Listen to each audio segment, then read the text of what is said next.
Chers auditeurs, bonsoir et bienvenue pour cette nouvelle émission de Parole à notre évêque sur RCF Limousin. Je suis en présence de Monseigneur Pierre-Antoine Bozo, notre évêque, qui est avec nous pour faire un retour sur l'actualité. Bonsoir Monseigneur. Bonsoir Marie-Flore. Alors Monseigneur, vous êtes rentré il y a quelque temps de l'Assemblée plénière des évêques à Lourdes. Vous avez travaillé sur pas mal de thématiques, sur pas mal de sujets. Qu'est-ce qu'il en ressort aujourd'hui ? Alors, beaucoup de choses qui restent dans ma mémoire joyeuse de cet événement de l'Assemblée des évêques. Joyeuse parce que nous sommes heureux de nous retrouver dans une ambiance vraiment fraternelle, dans ce beau lieu priant de Lourdes. Et puis avec cette fois-ci des belles rencontres, nous avions pas mal d'invités. D'abord, nous avons commencé par accueillir le primat de l'Église gréco-catholique d'Ukraine, qui est venu nous parler de son expérience de pasteur dans un pays en guerre. Et j'ai retenu vraiment cette belle figure, à la fois grave, parce que la situation est grave, mais aussi relativement paisible, parce que sa foi en Jésus-Christ lui permet de traverser les épreuves et d'aider les autres à le faire, dans cette assez grande liberté qu'a l'Église gréco-catholique, qui n'est pas une Église nationale, on peut dire, et avec cette conviction que voilà, lui reste vivant parce que le Christ ressuscité lui permet de vivre et d'annoncer cette bonne nouvelle. Et donc c'était un beau message de paix et d'espérance que nous a délivré ce pasteur de l'Église gréco-catholique en nous donnant des nouvelles en même temps très, très difficiles à entendre sur cette guerre terrible en Ukraine. Et puis nous avons aussi reçu 4 archevêques africains. Ça, c'était aussi une très belle rencontre, dont le cardinal Ambango, qui est l'archevêque de Kinshasa, et le président du SHEAM, c'est le symposium des conférences épiscopales d'Afrique et de Madagascar, c'est-à-dire qu'il représente finalement toute l'Afrique, à lui tout seul, j'allais dire, quoi. Enfin symboliquement évidemment. Nous n'avons pas, nous, l'équivalent de d'un travail des évêques au niveau continental en Europe. Et donc c'est une voie importante. Et ils sont venus, à notre invitation, nous parler de la mission et des prêtres fidei donum, de la présence des prêtres fidei donum qui sont nombreux en provenance d'Afrique dans nos pays occidentaux, avec un bel échange à la fois confiant et vrai, parce qu'il y a parfois des sujets un petit peu sensibles concernant la présence des prêtres fidei donum, avec finalement l'idée que nous ne devons pas, nous, évêques français, et eux, les évêques africains, ne doivent pas nous envoyer des prêtres fidei donum, vraiment comme une forme de palliatif de ce qui est un peu la tentation du manque, de l'absence de prêtres chez nous, mais vraiment, nous devons demander, ils doivent nous envoyer des missionnaires. Ils ont cette conscience très grande que nous leur avons apporté l'évangile, ils nous en ont une très grande gratitude, qui redisent souvent et qui est très émouvante, parce qu'ils savent bien que cette foi qui les fait vivre aujourd'hui, et qui aussi se transmet, il y a une très belle évolution du christianisme en Afrique. Ils l'ont reçu des missionnaires européens, et donc ils veulent qu'à leur tour les prêtres qui nous envoient soient vraiment des missionnaires qui vont venir porter la bonne nouvelle de l'évangile chez nous, voilà, et pas seulement encore une fois être des travailleurs que nous appellerions pour pallier nos propres manques de prêtres. Voilà. Donc c'était un bel échange avec cette idée de l'échange des dons. Vous voyez, nous avons fait le don de l'évangile, ils nous font le don de missionnaires qui nous apportent l'évangile, mais aussi avec cette question délicate et sensible de la culture. Nous sommes venus chez eux avec cette culture occidentale qui a pu s'imposer de manière parfois maladroite en même temps que l'évangile. De même que eux, quand ils viennent chez nous, doivent trouver le juste moyen de garder la richesse de leur culture africaine sans imposer la culture africaine, et puis ils doivent également s'inculturer, mais avec une forme de réciprocité des dons culturels. Voilà, c'était un bel échange autour de ce thème. Et puis nous avons eu aussi dans les invités la joie de recevoir les 3 représentants des équipes nationales des mouvements de scoutisme catholique en France, les scouts unitaires de France, les scouts d'Europe et les scouts et guides de France.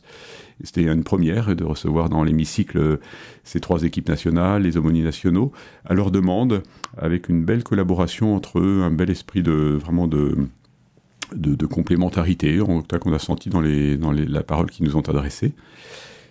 Et puis nous avons bien sûr parlé du synode romain avec les représentants que nous avions élus pour être au synode, Monseigneur Rouget, Monseigneur Echen, Monseigneur Bertrand et Monseigneur Joly, et puis le cardinal Aveline qui était invité par le pape à participer, et puis en visio Anne Ferrand, qui est une vierge consacrée du diocèse de Rodez, qui aussi a pris la parole pour nous faire part de son expérience.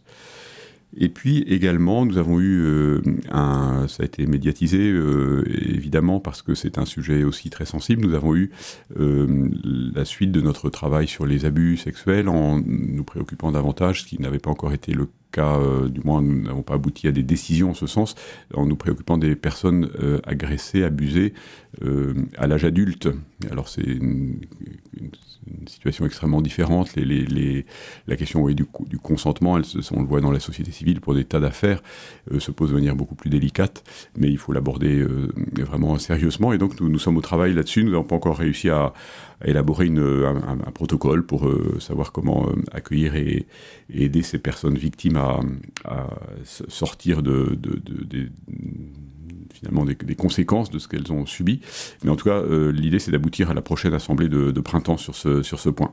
Et puis, nous avons aussi, sur ce thème-là, pour continuer de faire vraiment de l'Église une maison sûre, beaucoup travaillé sur la question d'abord la formation des évêques, avec un projet de formation qui est renouvelé et renforcé pour les nouveaux évêques. Et donc, c'est une décision assez forte que nous avons prise. Et puis également pour les prêtres, ceux qui sont pères spirituels, dans la question de l'accompagnement spirituel et la question des confesseurs, pour donner une genre de charte, une charte nationale qui sera ensuite accueillie et promulguée dans chaque diocèse, dans un dialogue avec le clergé. Mais donc, il y a eu un vrai travail avec les prêtres des conseils presbytéraux. Et donc, c'est maintenant que la conférence d'évêques est prête à faire ce travail. Voilà, donc une conférence très, très riche avec beaucoup de thématiques à la fois graves et des belles évolutions. Alors une thématique aussi qui habite l'Église, qui nous habite tous, c'est la pauvreté en France. Et le rapport annuel du Secours catholique sur l'état de la pauvreté a été publié donc, le 17 novembre 2024. Il révèle une précarité de plus en plus importante chez les jeunes et les familles. Alors, ce rapport intitulé « Prestations sociales quand la solidarité s'éloigne » met en évidence une fragilisation de notre système de solidarité. Alors, comment réagissez-vous à cela ? Oui, c'est un événement, toujours la publication de ce rapport annuel du Secours catholique. Il y a vraiment une autorité morale de ce rapport, qui est un rapport très travaillé, et puis une telle présence du Secours catholique dans toutes les régions de France qu'il y a vraiment des capteurs proches des situations dans les lieux les plus divers de notre pays. Et de fait, la thématique cette année, puisqu'il y a une thématique nouvelle à chacun de ces rapports, c'est donc le thème de l'accès aux prestations sociales, avec ce constat assez terrible que les non-recours aux prestations sociales sont en augmentation pour la raison souvent surtout dans les zones rurales, de l'éloignement physique des administrations et puis de la dématérialisation qui fait que la fracture numérique est marquée auprès des plus pauvres en particulier, qui ne sont pas capables de remplir les formulaires sur leur ordinateur, qu'ils n'ont d'ailleurs pas en général. Et donc le Secours catholique alerte, et c'est une alerte que nous devons aussi accueillir dans les associations qui chez nous œuvrent auprès des plus pauvres pour savoir comment les aider à avoir recours à ce à quoi elles ont droit. Donc il y a là un appel très précis de Secours catholique que nous devons entendre, bien sûr. La voix des pauvres continue vraiment de nous interpeller, et j'invite vraiment les chrétiens à continuer de s'engager avec beaucoup de générosité dans les associations caritatives. Et alors comment est-ce que justement notre Église diocésaine arrive-t-elle à répondre concrètement à la précarité ? Eh bien, par le biais de ces... Alors, d'abord, par des tas de choses absolument invisibles. Vous voyez, les catholiques, simplement peut-être dans la rue, prennent le temps de s'arrêter auprès de quelqu'un qui fait la manche pour parler avec lui. Donner une pièce n'est pas forcément la bonne solution immédiate, mais en tout cas, prendre le temps d'être attentif aux gens, n'avoir un regard méprisant ou dédaigneux ou indifférent sur personne. Donc, il y a beaucoup de belles choses qu'on ne connaît pas, qu'on ne relève pas, qui dépendent du secret des cœurs. Mais il y a aussi la grâce d'avoir beaucoup de très belles associations. Je pense à celles que je connais mieux, qui sont le Secours catholique, bien sûr, la Société Saint-Vincent de Paul, les conférences Saint-Vincent de Paul, et puis l'Ordre de Malte en particulier, qui agissent localement chez nous, avec des maraudes, avec de l'accompagnement de proximité, avec vraiment la prise en compte dans la globalité des personnes qui ont besoin d'être aidées. Et donc, je crois que c'est notre manière, très humble, avec beaucoup d'autres, de répondre aux situations de pauvreté. Mais j'invite vraiment les catholiques à continuer d'être généreux et de s'engager dans ces associations et dans tous les lieux qui permettent d'aider les plus pauvres à ne pas perdre leur dignité.